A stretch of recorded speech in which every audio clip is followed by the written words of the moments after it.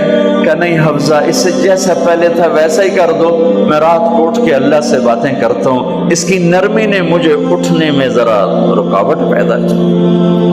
یہ باتیں میں ٹھیک کہہ رہا ہوں؟ کہ جی ہاں ٹھیک. کہ تو تم مجھے کہنے آئی ہو کہ میں راستہ بدل لوں.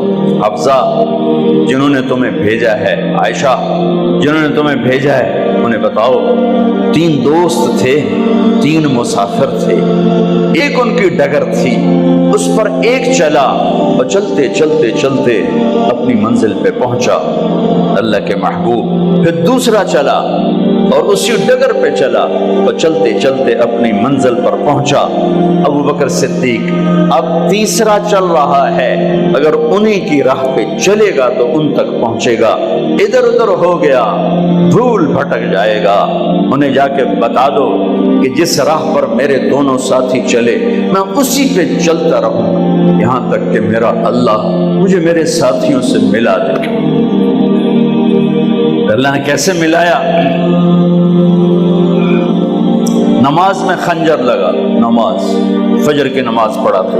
اب ایک دم گرے، وہ چھپا ہوا تھا ابو لولو مجوسی، اس نے 7 وار کیے خنجر کے پیٹ میں. تو اب گرے تو پہلی صف والوں کو تو پتہ تھا، پیچھے نہیں. تو عبد الرحمن بن عوف نے لپک کے آگے مصلی پہ کھڑے ہو کے نماز شروع کر دی اور چند آدمی اس کو پکڑنے کے لیے بھاگے. پھر اس نے آگے جا کے اپنے آپ کو خنجر مار کے اس نے خودکشی کر لی.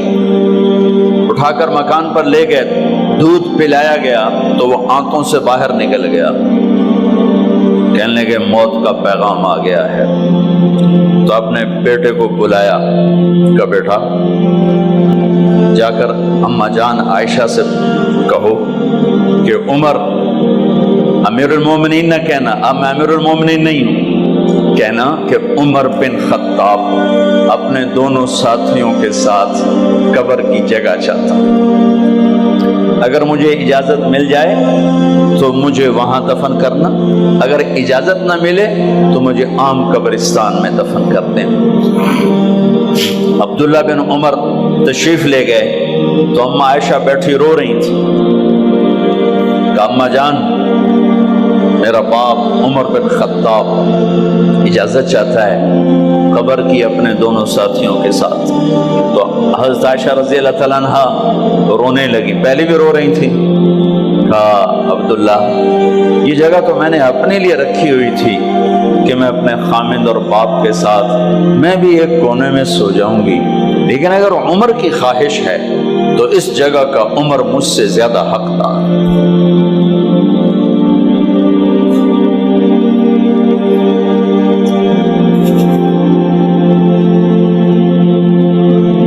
بیٹے نے آ کر کہا ابا جان مبارک ہو، اجازت ہو گئی. کہا بیٹا ہو گئی، لیکن جب میری میت اٹھاؤ تو دروازے پر جا کر رکھنا اور ایک دفعہ دوبارہ پوچھنا. ہو سکتا ہے میرے شرم میں اجازت دی ہو اور میرے مرنے کے بعد انکار فرما دیں، تو ایک دفعہ دوبارہ پوچھنا، اس وقت بھی اجازت ملے تو پھر لے جانا ورنہ واپس لے جانا. حضرت علی اور حضرت حسن تشریف لائے جس دن انتقال ہو رہا ہے. تو گھبراہٹ دیکھی تو علی نے فرمایا عمر موت سے ڈر گئے ہو؟ کہ نہیں موت سے نہیں ڈرا، موت کے بعد کیا ہوگا اس سے ڈر گیا. یہ کون کہہ رہا ہے؟ میرے بعد کوئی نبی ہوتا تو عمر ہوتا، یہ وہ کہہ رہا ہے. یہ کون کہہ رہا ہے؟ آپ نے کہا آج رات میں جنت میں گیا تھا، میں نے ایک بڑا خوبصورت محل دیکھا، سونے چاندی زمرد یاقوت موتیوں کا. میں نے کہا یہ کس کا ہے؟ تو مجھے کہا گیا یہ آپ کے غلام عمر بن خطاب کا ہے. کون کہہ رہے ہیں؟ موت کے بعد جو ہوگا اس سے ڈر رہا ہوں. کہ آپ مسجد میں انٹر ہوئے، مسجد میں ایسے لوگ تھے، ادھر ابو بکر تھے اور ادھر عمر تھے. آپ دیکھو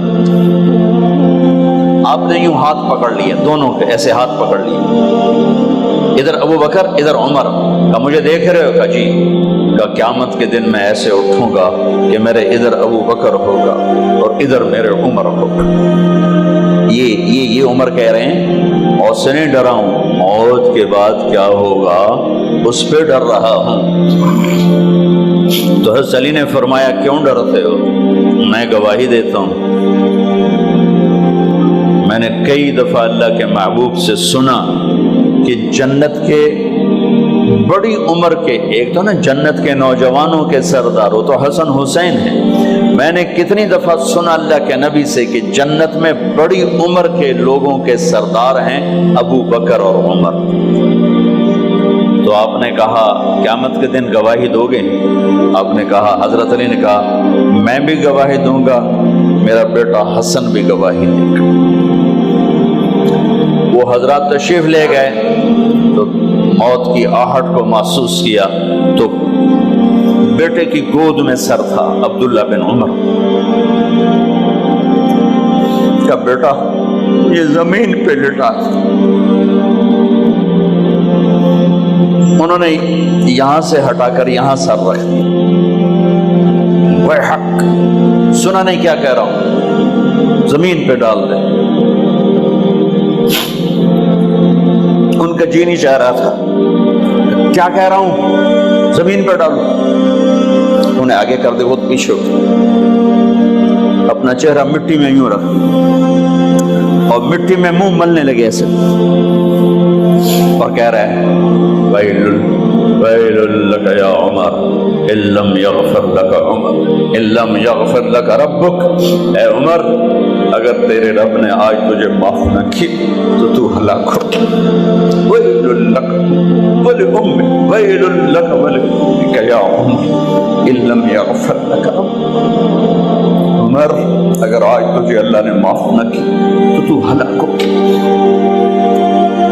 اتنے بڑے مقام والے 1,24,000 میں ایک آدمی ہے مراد، اسے مانگا گیا ایک آدمی، یا اللہ عمر دے دے میرے اسلام کی بلندی کے لیے۔ وہ کہہ رہے ہیں ویل لک یا عمر ان لم یغفر لک رب،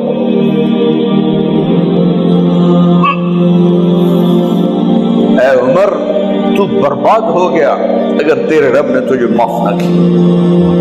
یہ کہتے کہتے جان نکل گئی۔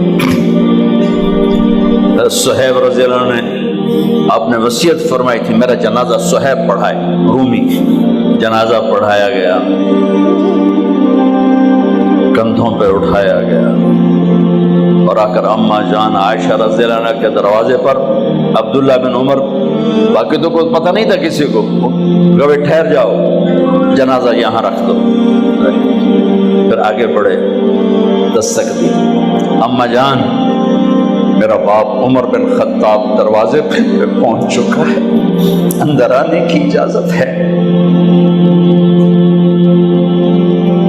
تو اماں جان عائشہ نے فرمایا مرحبا بعمر، ہم عمر کو خوش آمدید کہتے، اور باہر تشریف لے گئیں۔ وہیں حجرہ مبارک میں قبر کھودی گئی۔ عبداللہ بن عباس فرماتے ہیں کہ میرے کندھے پر کسی نے ہاتھ رکھا تو میں نے یوں پیچھے مڑ کے دیکھا تو جناب امام المتقین حضرت علی کھڑے ہوئے رو رہے تھے اور فرما رہے تھے عمر مجھے پتا تھا تیرے سوا یہاں کوئی نہیں آ سکتا، مجھے پتا تھا یہاں تو ہی آئے اور کوئی نہیں آ سکتا، چونکہ میں نے ہزاروں دفعہ سنا خرجت انا و ابو بکر و عمر دخلت انا و ابو بکر و عمر، میں نے ہزاروں دفعہ اپنے نبی کی زبان سے سنا میں اور ابو بکر عمر گئے تھے، میں اور ابو بکر عمر آئے تھے، میں اور ابو بکر عمر اندر گئے تھے، میں اور ابو بکر عمر باہر گئے تھے، میں نے اپنے نبی کے نام کے ساتھ تجھے اور ابو بکر کو اتنا سنا ہے کہ کسی کو نہیں سنا، لہذا مجھے پتا تھا تو اسی جگہ پہ آئے گا، تیری یہی جگہ ہے۔ میرے بھائی بہنوں، یہ وہ لوگ ہیں جنہوں نے رضی اللہ عنہ کا ٹائٹل جیتا اور پھر روتے روتے مر گئے. مجھے کیا خبر کیا ہونے والی, آپ کو کیا خبر کیا ہونے والی.